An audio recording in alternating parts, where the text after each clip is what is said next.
लिरगिरिफोर ओंखारबाय खन्थाइ रायथाइ बायदिसिना लिरनायावबो दिनै गोबां लाइमोनफ्राबो बाहागो लादों आगोलनिफ्रायनो माखासे जोंनि बैसोगोराफ्राबो बाहागो लाबोदों बर' थुनलाइया जथेष्ट स्टेन्डार्ड जाबाय नेशनेल इन्टारनेशनेल लेभेलाव जेरैबायदि लिरनायफोरनि स्टेन्डार्डा जादों बर' थुनलाइयाबो लासै लासै बे स्टेन्डार्डआव जाबोगासिनो दङ बर' रावा 2004 मायथाइयाव 80 शिड्युलाव थिसनजाबाय भारतनि मोनसे रिकगनाइज लेंगुवेज मोनसे बयजोंबो गनायजानाय मोनसे राव हिसाबै बे गनायथि मोनबाय आरो बिनि उनावनो गोबां बान्थाफोर साहित्य एकाडेमिनिफ्राय लानानै गुबुन गुबुन बान्थाफोर बर' लिरगिरिफ्राबो मोननो हाबाय दा दिनैनि समाव बर' राव थुनलाइया रावनिबो गेजेर नङा रावनिबो गाहायाव नङा सुबुं अनजिमाया एसे खमखाय दिनै जोङो एखमबा हारसाफोरनिख्रुइ जोंनिखौ एसे गाहायसिनाव असमियानिख्रुइ बांलानिख्रुइ गुबुननिख्रुइ जोंनिखौ एसे गाहायसिनाव बायदि जों मोननानै लायो नाथाय बियो सुबुं अनजिमाजों नङा बियो क्वालिटिजोंसो बियो स्टेन्डार्डजोंसो जोङो थुनलाइ सोरजिनायाव कुनु बेबायदि सिमा खानानै रावबो लिरगिरिखौ होनो हाया नों उमुक हारिनि नों उमुक थुनलाइखौ लिरनो मोना नोङो ट्राइबेल हारिनि नों नैबे रिसार्चखौ खालामनो मोना बेबायदि जेबो गैया दिनै मुलुगा ग्लबेलाइजेसनाव दङ दा बे समाव जोंबो खाबु लानांगौ आं साबायखर बावदों जायफोरा दिनै गोब्राब नाजानानै माखासे लिरनायनि गेजेरजों समाजखौ फोसाबनो नाजादों जोंनि समाजावबो माखासे नांगौ खौरांफोरखौ होनो नाजादों बिथांमोननिसिम आं साबायखर बावदों नाथाय आं बे समाव खावलायनो नागिरो दाबो जोंनि गेजेराव माखासे लेखा गोरों मानसिफोरनि गेजेरावनो जोंनि रावनि फारसे जोंनि थुनलाइनि फारसे जोंनि बिजोंनि फारसे माखासे लोरबांथि साननाय जोङो नुनो मोनो दा बेबायदि लोरबांथि साननाय थायोब्ला जोंनि हारिया जोंनि राव थुनलाइया माखासे खैफोदाव गोग्लैनो गोनां जागोन जोङो साबायखर बावनांगोन जोंनि बै समनि दैदेनगिरिफोरखौ जाय बिथांमोना बेसेबांबा नाजाथाबनानै बर' रावखौ बिजों महरै थिसनदों मोनफ्रोमबो थाखोनि थाखाय जुजिनो गोनां जादों एलपि स्कुलाव इन्ट्रडिउस जानायनि उनाव एमइनि थाखाय एमइआव इन्ट्रडिउस जानायनि उनाव हाई स्कुलनि थाखाय हाई स्कुलनि उनाव दिनै हायार सेकेन्डारिनि थाखाय मोनसे मोनसे स्टेप फैगासिनो दङ नाथाय जोङो फेलें जायाखै दिनै बर' रावा आसामनि फ्राय गासैबो इउनिभारसिटियावनो फोरोंजादों होनना बुंबाबो बारा बुंनाय जाया मेक्सिमाम इउनिभारसिटियावनो इन्ट्रडिउस जाबाय डिपार्टमेन्ट खुलिनाय जाबाय दा लासै लासैब्लाबो जोंनि राव थुनलाइया जौगानाया मोनसे गोजौनिफ्राय गोजौ लेभेलाव थांगासिनो दङ दा बेनिखायनो दिनै बर' बिजोंखौ लानानै दाबो जोंनियाव जेफोर जुक्ति फैनो नागिरो बे जुक्तिफ्रा जेबो ओंथि दङ माबा मोनसे ओंथि दङ होननानै आं साना मानोना मोनसे लेखा सोलोंनायाव एबा सोलोंथाइ लानायाव बिजोङा मालाबाबो मोनसे जेंना जानो हाया जेंनाया जोङो लेखाखौ बेसेबां गोसो होनानै सोलोंदों बिनि सायावसो सोनारो मुलुगाव गोबां हादोर आङो देश बिदेश बारा बेरायाखै बेरायनो बेबायदि खाबु मोनाखै नाथाय लेखा फरायनानै इन्टारनेट गुगोलफ्राव फरायनानै जिफोरखौ नुयो गोबां हादोरानो दाबो भार्नेकुलार मिडियाम एबा बिमा रावनि बिजोंजोंसो सोलोंथाइ लागासिनो दङ दा जोंबो बिमा रावनि बिजोंजों सोलोंथाइ लानो मोनोब्ला जोंहा बांसिन खाबु थायो मानोना सासे गथ'आ जोनोम जानायनिफ्राय बोसोरथामनि गेजेरावनो गावनि बिमा रावखौ सोलोंजोबो आरो बेखौ जेब्ला बिजों महरै बियो फरायनो मोनो अब्ला बियो गुबुन रावनिफ्राय थाब बुजिसिननो हायो दा जोंबो बर' मिडियामनो फरायनाय बर' मिडियामनि लेखाफोरखौ फरायनानै जोङो जोबोद मोजां मोनो बर' बिजोंनि लेखाफोरखौ फरायनानै गुबुन बिजोंनि लेखाफोरखौ दिनै इंलिश हिन्दी रोंबाबो जोङो 100% मालाबाबो पारफेक्ट नङा थागोन बिनि गेजेरावनो साफा सानैया दिनै इंलिशखौबो मोजाङै फरायनो हायो हिन्दीखौबो मोजाङै फरायनो हायो राव सोलोंनाया बारा गिदिर जेंना नङा दिनै गोबां बर' मानसिफोर दङ जायफोर नेपालिखौ बिराद मोजां रायो नेपालिफोरनि खाथियाव थायो क'क्राझार चिरांनिया बेंगलिखौ बिराद मोजाङै रायो बेंगलिजों थायो कुनु दिन बेंगलि मिडियाम फरायाखै दा जोंहाबो दिनै सोरबाया इंलिश मिडियाम फरायबासो लेखा गोरों जागोन इंलिश मिडियाम फरायबासो खाबु लानो हागोन बेबायदि मोनसे सेक्सना थागोन गासैबो हारियावनो दङ नाथाय बिदि होननानै दिनै बर' बिजों जायनिखि जोंनि रावखौ फोथांनानै लाखिगोन बे बिजोंनि फारसे जि लोरबां साननाय बेखौ जोङो खोमानानै लानांगोन जोङो बेखौ गैया खालामनांगोन जों लोरबां साननो मोननाय नङा भेन्सार स्कुल थानाय समावनो गोसो होनानै फरायबाय दङ दिनै जोंनि स्कुलफ्रा गोबाङानो प्रभिन्सियेलाइज जाबाय दाबो दङ माखासे स्कुल प्रभिन्सियेलाइज जायाखै टिचारनि भेकेन्ट पस्ट दङ गोबां बेखौ लानानै गभर्नमेन्टजों जुजिगासिनो दङ जोङो भारत सरकारजों आसाम सरकारजों बड'लेण्ड जेंनाखौ लानानै जि सावरायनाय जायो बेवहायबो जोङो बेफोर जेंनाफोरखौनो दिनै बुङो जे मानो जोंनि स्कुलाव मास्टार गैया मानो लेखाया थाब मथे सफैया मानो जोंनि लेखाफ्रा गोरोन्थि जायो बे खोथाफोरखौबो दिनै लानानै जोङो भारत सरकार आसाम सरकारनि अफिसारफोरजों जोङो नांलायबाय थायो आरो बेवहाय बिथांमोना मानिनो गोनां जायो दिनै गोदान गोदान एडुकेशन पलिसि फैदों मोनसे समाव सर्व शिक्षा फैबाय इउनिभार्सेलाइजेशन एडुकेशननि खोथा बुंबाय आरो भारतआव जे RTE जाबाय राइट टु एडुकेशन एक्ट बेवहाय बुंदों जे गुदि फरायसालियाव बयबो बिमा रावजोंनो फरायनो मोननांगोन होननानै बिमा रावजोंनो फरायनो मोननांगोन दा बेबायदि समाव दिनै आसामाव सरकारासो जोंनि बिमा रावनि हेंथा सरकारा बिथांमोननि साननाया मा जे बिथांमोना दिनै बेंगलिखौ गियो गुबुनखौ गियो आरो बेखौ गिनायखायनो गावनि बिजोंखौ फरायग्रा गावनि माने मा होनो राव फरायग्रा सुबुं अनजिमाखौ बारायनो जेब्लायबो बिथांमोना नाजायो अब्ला मा खालामनो बेवहाय थानाय ट्राइबेलफ्रा दिनै मिसिं राभा टिवा गासैबो गावनि रावनिसो बिजों जुदि बयबो लायोबा बे बिजोङावसो फरायोबा गावसोरनि बिजोंखौ फरायग्राया खम जालांगोन होननानै गिनानै सरकारा गावसोरनि आखायाव थानायखाय जोंनि बिजोंफोरखौ फोथैनो थाखाय बिथांमोना नारा नाथा नाजायो जायनि थाखाय सेपारेट डाइरेक्टरेट बिबोबाय बेसेबा गोबाव होनोबो होनबाय तरुन गगैया खेबनै खेबथाम डिक्लेयारबो होबाय बिनि उनाव फैनानै मोनसे सेल दानानै होबाय दा बे सेलाव अफिसार गैया मा गैया फैसा गैया खामानि मावनो हाया बिथांमोनाबो मिथिखायो इडुकेशन बायदि बेसेबा गिदिर जि साबजेक्ट जेराव LP स्कुलनिफ्राय इउनिभार्सिटिसिम नायनांगौ मोनसे सेला नायनाया सम्भब नङा बियो मोनसे सेला मालाबा नायनो हाया दा बेखौ मिथिसेयावबो बिथांमोना दिनै सेल होनानै बेखौ आनजाद नायग्रो मावनो हायो ना हायाबा जों उनाव सानफिनगोन दिनै सानफिननायनि सम नङा बियो दिनै खामानि मावनायनि सम वर्ल्डआव इडुकेशननि सायाव बेस्टनिफ्राय बेस्ट रिसार्च जागासिनो दङ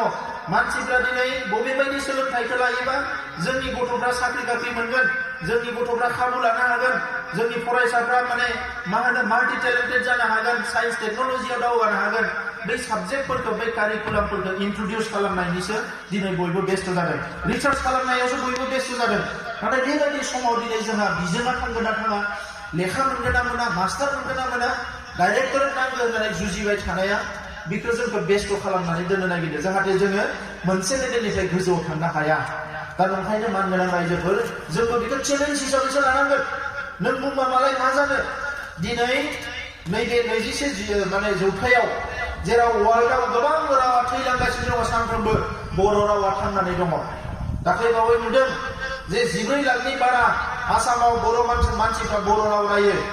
गुबुन राव आसामिया राव रायनायनि अनजिमाया खमायदों नाथाय बर' राव रायनायनि अनजिमाया खमायाखै बे डाटाखौ नुनानै दाख्लै बावै बिथांमोना बोसोरसे सिगाङाव जेला डाटाया ओंखारो समखिदों हारसाफ्रा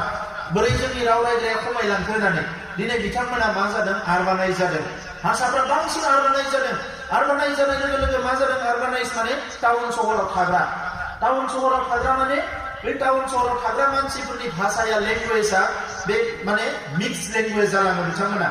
ससे हारसा रायो ससे इंलिश रायो ससे हिन्दी रायो बेबायदिनो मोनसे बिथांमोननियावबो चेन्जआ फैगासिनो दङ आरो गोबां हारसाफ्रा दायो आबाद मावला बर'फ्राबो मावनो गारबाय जि दाला बर'फ्राबो दानो गारहांबाय मा होनो टाउन सहराव थाहैजोब्बाय दा बै मानसिफोरनियाव माखासे जि जातीयताबादी सिन्था माहारिबादनि सिन्था गावनि राव थुनलाइनि फारसे सिन्था बियो लासै लासैनो खमायलांदों दा जोंनि हारियावबो सोरबाया प्रफेसार मावदों बर' डिपार्टमेन्टआव सोरबाया माबा खालामदों लिरदों थुनलाइ आफादनि लिडार जादों एबसुजों सोमोन्दो दङ बै मानसिफ्रासो एसे थाबाय थायो जोंनि मानसिफ्राबो सोरबा टाउन सहराव न' लुनो लाहैबाय जातिजों सोमोन्दो गैया बे मानसिफ्राबो लासै लासै रावफोरखौ रायनो गारलाङो नाथाय बै साब्रैसो मानसिनि थाखाय जोंहा हारिया नार्भास जानांगौ जेबो गैया दा बिथांमोनाबो बेखौ भुगिदों गुबुनफ्राबो भुगिदों दिनै माराठी मिडियाम गुबुन मिडियाम बेवहायथ' बेबायदि जेंनाया जादों नाथाय बिदि होननानै बिथांमोना मिडियामखौ माने मुगैनाय बा मिडियामनि फारसे दुर्बल साननाय बेबायदि रावनियावबो गैया बयबो नाजागासिनो दङ जोंनि रावजोंनो जोङो जेला इउनिभार्सिटिसिम जोङो लांनो हागोन जोंनि रावआवनो जेला साइन्स टेक्न'लजि एस्ट्र'न'मि जेसेबां रिसार्चनि खामानि जायो जोंनि रावजोंनो खालामनो हागोन अब्ला जोंनियावबो मा जागोन जोंनि रावाबो बयजोंबो गनायजानाय जागोन दिनै जों बे लेभेलाव लांनांगोन दिनै बेफार फालांगिनि राव जानांगोन जोंनि ओनसोलाव जोंनिया अफिसियेल राव जानांगोन लेखायावल' लिरना थाबा जानाय नङा बिटिसि सुक्तियाव लिरनाय दङ बे बर' रावा माने अफिसियेल राव जोंनि मानसिफ्रा बाहायनो नागिरा एप्लिकेसनखौ बर'जों लिरनो नागिरा बेबायदिबा जानाय नङा मोनसे ओनसोल थागोन बे ओनसोलाव जेरावनोखि पियरलि जोंनिया सोलिगोन मालाया बुंबानो जोङो नारभा जानाङा सोरबा बर'फोर माबाफोर ओंखारना बुंबाय नै बर'फ्रा ओरै ओरै बर'फ्रा ओरै ओरै जोंहाबो नारभा जानोसै मानो नारभा जानो बर'फ्रा बिदिनोखा आरो बिनिखायनो सोमावसारदों जोंनि रावा थांनांगोन जोंनि थुनलाइया थांनांगोन जोंनि हारिमुवा थांनांगोन जोंनि हाया रैखाथि मोननांगोन जोङो मोनसे मा होनो उदाङै गावनि हारिखौ गावनो सामलायनो दैदेननो हानाय जोंनोबो मोनसे राजनितिक बेबस्था नांगौ होननानै जों सोमावसारदों आरो बेखौ मालाया गावनि रावजों फिदिंनानै बुंनानै जोंखौ राजनितिक खालामोबा सिगियोबा जोंखौ माने एसे सेप्टिकेल गावनिल' सानग्रा बे लाइननि बुंबानो जोंखौ नारभा जायोबा बे जानाय नङा दा नंखायनो मानगोनां रायजोफोर आं गोलाव खोथा बुंनो सानाखिसै दिनै जोंहा इउनिभारसिटि लेभेलाव गोबां फरायसाफोरा दिनै दङ आरो हायार इडुकेसनाव जोंहा माने फासयनानै थायाखिसै बर' डिपार्टमेन्टजोंनो गोबां ओंखारबाय साख्रिया बर' सोरबा सोरबा बुङो बर' डिपार्टमेन्टजों एम ए पास मोनबा बर' मिडियामावल' प्रफेसार साख्रि मोनो बेथ' नङा एम ए पासनि गोबां साख्रि दङ बिजोंनो थांना थायाबा मा जागोन दायो बिजोंआ दिनै बर'नि साख्रि मावग्राफ्रा हाइसा मास्टार आरो बर' बिजोंआनो थायाबा बोरै जानो बेलाय दा मास्टारफोरनि थाखाय बिजोंखौ लाखिनांगौ होनाखै आङो रावा थांना थानांगौबा बिजोंआ थांना थानांगोन लिरना थानांगोन फरायग्रा थानांगोन मालायनि बिजोंजों लिरै लिरै सोरबा बुंनो नागिरो बैसोरनिया रमान लानायखाय हामबाय उमुकनि लानाय हामबाय न' जि लाबाय जोंहा 40 बोसोरनि मोनसे जेनेरेसन ओंखारबाय बे 40 बोसोरनि जेनेरेसना ओरैनो नङा बे 40 बोसोराव दिनै बर' बिजोंनि जोंहा बेसेबां मोनसे गोख्रों गोग्गोम मोनसे खुन्थिया माने मोनसे जेनेरेसन ओंखारबाय जोंहा आरो बियो गोजौथिंल' थांनांगोन दिनै देबनागरि स्क्रिप्टआवबो जेबो प्रब्लेम गैया माबा माबि हांखोनि एसे प्रब्लेम जादोंमोन दिनै सेमिनार खालामनानै मा खालामनानै लासै लासै फोजोबजोब्बाय टार्मिनोलजि ओंखारबाय दा नैबे समाव गोनो गोथो साननांगौ जेबो गैया आङो बयखौबो खावलायदों जे सोरबा सोरबा उदाहरन होयो आमखानि फिसा थामखानि फिसा इंलिस फरायदों जायफ्रा इंलिस फरायबाय साख्रिखौबो इंलिस मिडियामाव लाहैखानांगोन बर' मिडियामनि साख्रिखौ जाहाथे जाया आं बेखौसो खावलायनो नागिरो जाय गार्जेना गावनि गथ'खौ इंलिसाव होबाय बियो मरेलि गोसोजोंनो थिग खालामना लाखादो जे जाहाथे आंनि गथ'आ बर' मिडियामनि साख्रिखौ जाया दा बिदि होननानै बयबो इंलिस मिडियाम फराय साख्रिखौ इंलिसाव लाहैयो आं बेखौ बुंनो नागिराखै इंलिस मिडियाम फरायनानैबो आरो फैफिननानै बर' मिडियामनि साख्रिखौसो जानो नागिरो ओंखायनो दिनै बर' मिडियामखौहाय इंलिस मिडियाम खालाम होननानै बुंनो नागिरो बर' बिजोङावबा साख्रिखौ मावनो हाला नालाय इंलिस मिडियामाव फरायबाय इंलिस मिडियामाव फरायनानै आइएस जाहैनांगौमोन डाक्टार इन्जिनियार जानांगौमोन जायाखिसै आदायावनो गिदिंना फैफिनबाय दानिया बर' मास्टारबो जानो हाला बेयो दा बैखौ गिनानैनो साफा सानैया बुंबाय मा इंलिस मिडियाम जानांगौ बे मालाबाबो जानो हाया रायजोफोर दुलाराय बर' फरायसा आफादा जों बेखौ मालाबाबो समर्थन होआ दा जोबथारनायाव गुबुन खोथा बारा बुंनो सानाखै आङो रायजोफोर सावरायनाय बाथ्रा खोनाबाय थादों डिसकासन जादों माबा जादों एकदा जोंसो जागोन बैसोरजों जाया गाबोननो जानोसै समफोरनो जानोसै मास मोनसे उनावनो जानोसै बायदिसिना खोथाया बड'लेण्डनि अख्रांनि बाराव गिदिंगासिनो दङ आरो बिराद ग्रुप डिसकासन जादों मैया सावरायनाय जादों दाख्लै सावरायनाय जादों जोंनि लिडारफोरजों ओरै मोजां रायलायदोंनो दिल्लीनि मानसिफ्रा जोंनि लिडारफोरजों ओरै रायलायदोंनो आसामनि चिफ मिनिस्टारा आमखा मिनिस्टारा थुमखा मिनिस्टारा बिराद जल्पना कल्पना सोलिगासिनो दङ बड'लेण्डनि माने अख्राङाव बाहाराव बेफोर खोथाया गिदिंगासिनो दङ नाथाय रायजोफोर बियो जोंनि गेजेरावसो साननानै लानाय मा होनो बिफाङाव खान्थाल गुस्थियाव थाव फोननाय होनो हारसायाव जोंहा बर'आव मोफौ गोजौआव मोफौ हायाव बाहागो दा बे जागासिनो दङ बैसोरा जोंखौ लानानै जेबो खर' सायाखै हारसाफ्रा जेबो खर' सायाखै जोंखौ लानानै दिल्लीया जेबो खर' सायाखै जोंहा गावजों गावनि गेजेरावसो बे बिदा फंबायनि गेजेरावनो साननैसो जुदा जालाय आरो साननैसो ज' जालाय साननैसो जुदा जालाय साननैसो ज' जालाय आरो बे साननैसोआ लोगो नांना मोनसे पार्टि खुलियोलाय बै साननैसोआ लोगो नांना मोनसे पार्टि खुलायो आरो बेखौनो ज' खालामनो साननैसोआ खर' गुदुं जानानै बेरायबाय थालाय गारि थाव सावगारलाय बिनि न' थांलाय बिनि न' थांलाय ज' जानांगौ बेबायदियैनो 50 बोसोर हगार हरबाय जारिमिना मा फोरोंदों जोंखौ जारिमिनावथ' जोंखौ माबा मोनसे फोरोंदों नङा होमबा गाव हारसिङै सोलोंनो हायाखै जारिमिनखौ नायनानै सोलों बै समाव मा जाबोखो बिटिसि एबसुनि बुलायलायनाय बेसेबांबा गाज्रि अबस्था बिएलटिएनडि बिनि नारा नाथा माने माखासे नांलायलायनाय सिलायजों जिउ गोमानो गोनां जाबाय बिनि उनाव आरो राजखान्थिनि बेले-बेजेआव हारियाव बयबो बुङो गावस्राबा थैगोन खौसेबासो थांगोन बड'फाया बुंबाय बुहुमनि बर'फोर खौसे जा मानो बुंदों ओरैनोथ' बुंगाराखैना बेवहाय माखासे खोथा दङ दिनै नर्थ इस्टनि ट्राइबेलफोरनि गेजेराव जों बुंदों बिबुंथियाव बर'आनो बयनिख्रुइ बांसिन सुबुं अनजिमा थानाय मोनसे हारि नाथाय बे हारिया सुबुं अनजिमा थाबा मालाय मा जानो खौसे जानो रोङाब्ला सुक्तिखौ नोंनो खालाम आंहा बुंनांगौ गैया बे सुक्तिखौ नोंनो खालाम फार्स्ट बिबार मालाखौ आंनो होगोन नाथाय मोजां जायाबा बिनि गेरेन्टिखौबो नोंबो लानांगोन नङा होमबा दा दिनै बिनिखायनो जे मानो हांखुर जादों आंदोसो सुक्ति जानांगोन नोंदोसो सुक्ति जानांगोन आंखाजोंसो जानांगोन बे बिदा फंबायनि गेजेराव बेसेबां मुगैलायबावनो बे बिदा फंबायनि गेजेराव बेसेबां रागा जोंलायबावनो सासेया सासेजों उदै साजासे बेसेबां मुं सुलायबावनो गेजेराव सासे दैदेनगिरिया बुंदों एनडिबिया मोननै गावस्रानाय एबसुनिबो दाय दङ होननानै एबसुआ गावस्रा होदों होननानै दुलाराय बर' फरायसा आफादा जाथिनि सिनस्रि होननानै बयबो फोथायो आंबो फोथायो आं एबसुनि आफादगिरि जाबा मालाय मा जानो आंथ' एबसु आं हारसिं एबसु नङा एबसुआ जाबाय मोनसे फिलसफिसो मोनसे सानस्रिसो आरो बड' दिनैनि बे 50 बोसोर सिगाङाव बै समनि बे जोंहा बानेश्वर बसुमतारी दिनै रुंसारि जालांबाय कनकेश्वर नार्जारी बिथांमोना आफादगिरि नेहाथारि जादोंमोन नाथाय बिथांमोनजों लोगोसे जेसेबां दैदेनगिरिफोर दङमोन सोरबा थैबाय सोरबा दङ बिथांमोना माबायदि थासारियाव एबसुखौ जोनोम होदोंमोन दिनै एबसुनि जारिमिनखौ स्टाडि खालामबासो मिथियो आरो दिनै एबसुनि मावथि हिसाबै आंबो बेखौनो स्टाडि खालामबाय थादों जे सासे बिबानगिरि जानानै आङो खाथियाव थानानै आंबो स्टाडि खालामनो चान्स मोन्दों नायनो चान्स मोन्दों बे एबसुआ मा बे एबसुआ बे बर' थुनलाइ आफादा बर'नि गमामायैनो सिनस्रिया जेरै ओरै दब्बाबो गावनि जायगायावनो फैफिनो बे सिनस्रि नङाबा जे हारिया गसंना थानो हाया बे दुलाराय बर' फरायसा आफादा बर' थुनलाइ आफादा हारिनि सिनस्रि XYZ आफादा सोरबा ओरै लिंबानो थांनो हानाय ओरै लिंबानो थांनो हानाय ओरै लिंबानो थांनो हानाय नाथाय दुलाराय बर' फरायसा आफाद आरो बर' थुनलाइया हानाय नङा आरो जिखालि बर' थुनलाइ आफाद दुलाराय बर' फरायसा आफादा बै XYZ आफाद बायदि सोरबा लिंबानो बिनि बायदि मुसुरग्रा जागोन सोरबा लिंबानो बिनि बायदि आखाइ खबग्रा जागोन ओइखालि खिन्थु हारिया अलखदाव फैगोन आरो दिनैसिम बेनिखायनो दुलाराय बर' फरायसा आफादनियाव बेबायदि खुनु एजेन्डा गैया बिदा फंबायनि गेजेराव गावस्रा होलायनाय बिदा फंबायनि गेजेराव नांलाय होलायनाय जेसेबां हायो जोङो खौसे खालामनो नाजादों जेब्ला क'क्राझाराव गल्डेन जुबलिनि माने जोंनि जथुम्माया जागायो बे जागायनायाव जों बयबो लिडारफोरखौ लिंदोंमोन आरो बेवहाय जोंहा जेराव दङ मानगोनां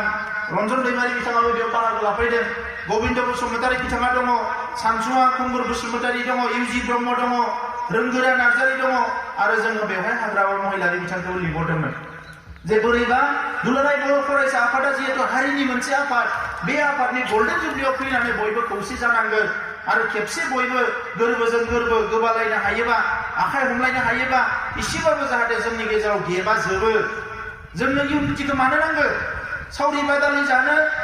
ओंखाम जानो पिकनिक जानो जोंनो इउनिटिखौ नाङा बर' हारिया थांना थानो थाखाय जोंनो इउनिटिखौ नांगौ गोबाङानो सानो माने बे पिकनिक जानो पार्टि जानो ज' नांगौ माने बर' हारिखौ खौसे नांगौ बे नङा बर' हारिया मुलुगाव थांना थानो थाखाय खौसे नांगौ जोंनि थट्स एन्ड आइडियासफोर जोंनि सान्थौ सानस्रिफोर जोंनि जायफोरनि एक्सपार्टिसफोर ब्रेन मेलेम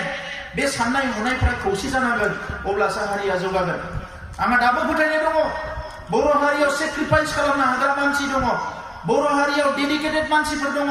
बे बर' हारियाव हार्ड वर्किं गोब्राब खामानि मावनो हाग्रा मानसिफोर दङ बर' हारियाव जोबोद टलारेट सैज्य खालामनो हाग्रा मानसिफोर दङ बर' हारियाव गोबां भिजनारि मानसिफोर दङ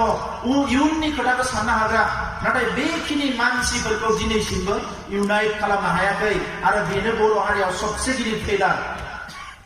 आरो बेखौ जेब्ला कानेक्टिं डट्स बे डट्सफोरखौ कानेक्ट खालामनो हागोन जोङो चक पेन्सिलजों ब्लेकबर्डआव डट होयो नङा बे डटखौ जेब्ला डट डट डट खालामनानै बोना होगोन अब्ला बेवहाय मोनसे सिन जायो मा होनो लाइन जायो दिनै बर' हारिनि डट्सफोरा हारसिं दङ ओंखायनो बेखौ मोनसे बिन्दो बायदि नुदों मोनसे कमा बायदि नुदों जेला बे डट्सफोरखौ मोनसे दौलेङाव लाबोनानै मोनसे लाइनाव फैजोबगोन अब्ला खिन्थु बिराद गिदिर मोनसे मा नुगोन बेखौ मोनसे लाइन बायदि नुगोन बेखौ आरो अब्लानो बियो जोंनि हारिनि थाखाय मोनसे इन्जुर जागोन जोंनि हारिनि थाखाय बेनो बेसेबा गिदिर मोनसे शक्ति जागोन आरो बे शक्तिखौ दिनैसिमबो जोङो सोरजिनानै लानायाव फेलार जागोन दा बे खोथाया दिनैबो जोंहा साननांगौनि सम दा दिनै बिटिसि सरकार दङ डेभेलपमेन्टआ मा जादों मा जायाखै बयबो नुदों हारिनि माखासे जिखिनि साबजेक्टफोर दङमोन राव थुनलाइ जौगानाय हिउमेन रिसोर्स जौगानाय मा मावदों मा मावाखै बयबो नुदों आरो बेजों लोगोसे रिभलिउसनारिफोर सोरबा हाग्रायाव दङ सोरबा न'आव दङ सोरबा डिजिटेल केम्पआव दङ दिनै जोंनि खामानिया मा वी मास्ट बी इउनाइटेड सोरबाया सोरखौबा गाज्रि मोननो हानाय पार्सनेल लाइफआव बियो मेटार नङा थांनाय इलेक्सनाव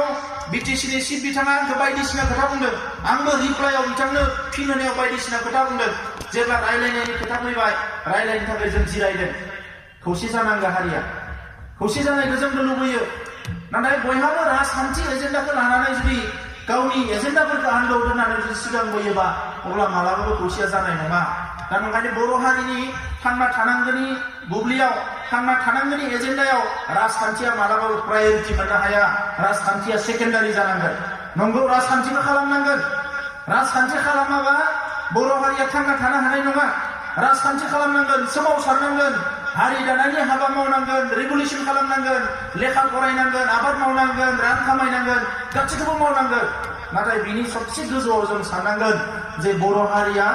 खौसे जानांगोन आरो बेखौ खालामनो हायाबा दिनै सोरबा बुंनाल' सेटिसफाइड लानो हागोन आंजों एकता जागोन नोंजों एकता जागोन रायजोफोर नुबायना नागाफोरजों मा जाखो एनएसियानखौ नर्थ इस्टनि माने उग्रपन्थीफोरनि बिफा होननानै बुङो बेखौ गायसनजेननाय एनएसियान दिनै बिथांमोनखौ 22 बोसोर भारत सरकारा थगायबोगासिनो दङ दिनै माबा होगोन गाबोन माबा होगोन देग्लाय ख्रिस्टमासाव होगोन फैगोन ख्रिस्टमासाव होगोन फासयलांगासिनो दङ भारत सरकारा जोंखौ जेरैबायदि गोरबोजों अननांगौ बेबायदि मालाबाबो अना सिस्टेमा कनस्टिटिउसना थिनोखायसो बिथांमोना जोंखौ नायो मानोना संबिधानानो थिनो बे हादोरनि नोगोरारि हिसाबै जोंनि जौगानाय जोंनि रांखान्थि सोलोंथाइ गासैखौबो मोनसे देशनि सरकारा नायनांगौ बिनिखायनो बिथांमोना नायो बिनिफ्राय बांसिन माबा जुदि साननानै लादोंबा बे जोंनिसो गोरोन्थि बिनिख्रुइ सिमा बारनानै बिथांमोना मालाबाबो जोंखौ अना दा ओंखायनो बेखौ एक्सपेक्ट खालामनानै लाब गैया जुजिनानै जि मोनगोन नांनानै जि मोनगोन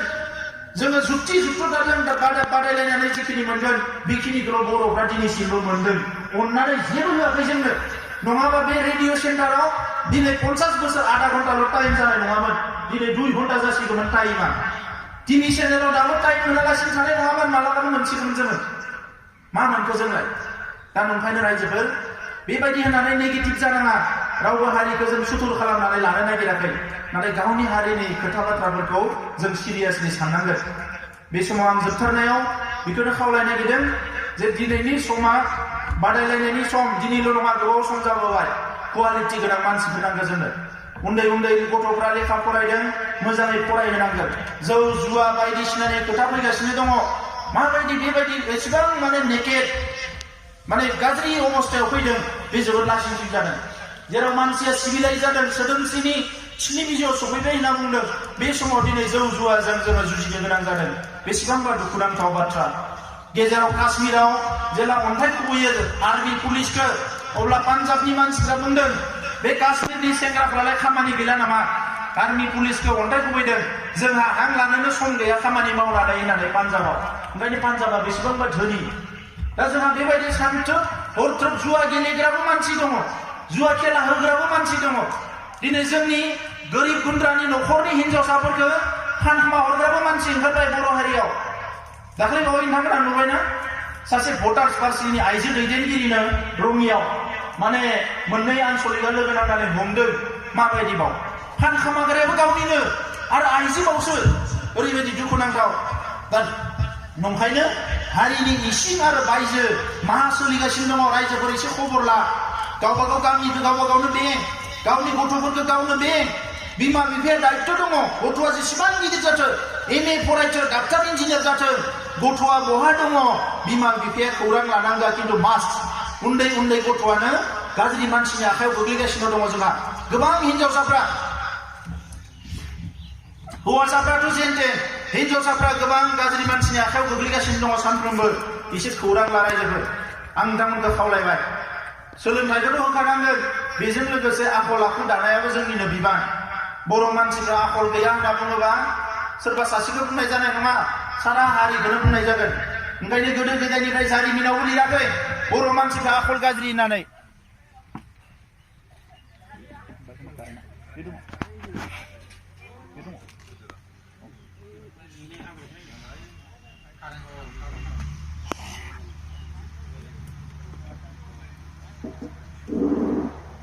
बर' मानसिफोरखौ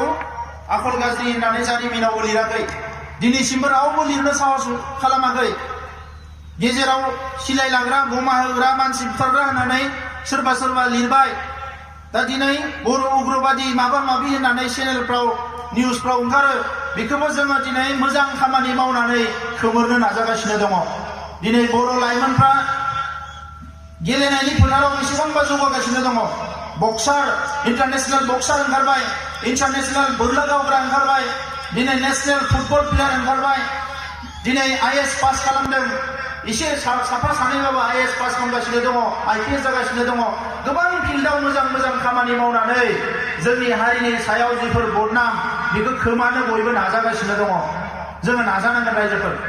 मोनसे गाज्रि खामानि मावोबा 10टा मोजां खामानि मावनांगोन अब्लासो नोङो बे गाज्रि खामानिखौ खोमोरफिननो हागोन दा बेनिखायनो नैबे समाव जोङो साननांगोन जे बबेबा जुदि जोंनि हारिखौनो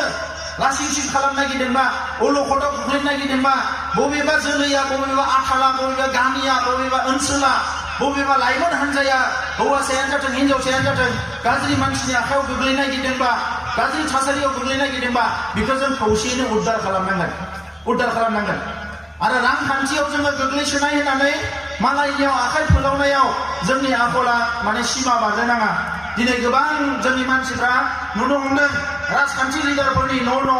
मालायनि खाथि खालि बिनाय आरो बिनाय जोंहा उमुक गैया जोंहा तुमुक गैया बर' हारिया मालाबाबो गोरिब गुन्द्रा हारि नङामोन दिनै मानो गोरिब गुन्द्रा जादों आबादा मावला हाया गोलैनानै थायो जि दाला जेबो खामानिखौनो मावनो नागिरला बेवहायसो जोङो गोरिब गुन्द्रा जाबोगासिनो दङ जाय हारिया वर्क कालचार गैया खामानि मावनाय हारिमुखौ फोथांनानै लाखिनो हाया बे हारियानो माने मा जागोन रांखान्थियाव गोग्लैसिगोन मालायनि खाथियाव आखाइ फोलावनो गोनां जागोन नंखायनो रायजोफोर दाबो सम दङ जानजि खाफ्रानानै बयबो थियारि जा गावबा गावनि हा हुखौ मोजाङै मावनांगोन गाननाय जोमनायखौ गावनो दायै लुयै लानांगोन जिखिनि रांखान्थिनि खामानि मावनाय बेफार फालांगि खालामनाय बाजार खालामनाय गावनि ओनसोलावनो खालामनांगोन जायफ्रा लेखा फरायनो गारबाय जोंहा सेंग्राफोर दङ हिनजावसाफोर दङ दिनै गावनि जायगायावनो दखान हो जि नांगौ बे दखानखौनो हो गावनि जायगायावनो बाजार खुलिनानै ला जोंहा गोबां खाबु दङ बे खाबुफोरखौ जाहाथे लायो आं गोबां खोथा बुंला जोबथारनायाव फिन बयनोबो आंनि अननाय सिबिनायखौ बावहरबाय सरकारजों रायलायनाया मा जागोन बेखौ जोङो दाबो बुंनो हाया जोंजोंबो रायलायगासिनो दङ सरकारा अफिसारफोरा रायलायगासिनो दङ बिथांमोना माखासे खोथाखौ बुंनो नागिरो सम बर'फोरनि जेंनाखौ जोङो फोजोबस्रांनो नागिरबाय फोजोबस्रांजानायखौ लुबैयो नाथाय नोंथांमोना नैबे खोथाखौ मानिनानै लानांगोन होननानै बुंनो नागिरो जाय खोथाफोरखौ जों मानिनो हाया दा ओंखायनो जों नायदों हारिया थांना थानो थाखाय फैगौ 100 बोसोराव 50 बोसोराव नेशनेल हाइवेआव थाङालासिनो माबा मोनसे मोननानै गावनि गेजेरावनो फारफ्रोमबो बिथिंनिफ्राय जौगानायनि खामानि मावनो हाथावथाव माबा जुदि सरकारा होयोबा अब्ला जोंबो सानगोन बे खोथाखौ जों सरकारखौ बुंदों जि जिनिसा बिएससिआव खालामबाय जि जिनिसा बिटिसिआव खालामबाय आरो जि जिनिसनि थाखाय जाखौ नागिरनानै जों सोमावसारबाय थादों बेबायदि जुदि सरकारा माबा मोनसे होयोबा जोंबो रेडि होननानै जों सरकारखौ बुंगासिनो दङ दा मा जायो बेखौ समाजआ बुंगोन दा बेवहाय खुनु जाहाथे गोरोन्थि सानलायलायनाय फैया खौसेथिनि थाखाय बयबो सानो आरो सोमावसारनायखौ जों गारनाय नङा फैगौ 19 लादों 25 अक्ट' लादों नभेम्बरनि सोमावसारनायानो जोंनि सबसे गिदिर हाथियार माबा मोनसे मोननांगौ बायदिनो सोमावसारनांगोन रायजोफोर दिनै सोरबा माने पलिटिक्स खालामनो लुबैनानै एमएलए मन्त्रि जानो लुबैनानै बायदिसिना लुबैनानै बुंनो नागिरो मानो आन्दोलन खालामबावनांगौ मानो सोमावसारनांगौ सोमावसारालासिनो जेबो मोनाखै सोमावसारनाया बर' हारि थांनायनिसो मोनसे लामा होबोदों ओंखायनो सोमावसारनायनि फारसे जाहाथे रावबो हेंथा जाया सोमावसारथारनांगोन नों हाया दलद जिरायनानै था खिन्थु सोमावसारथारनांगोन सोमावसारनायजोंसो हारिया थांबोदों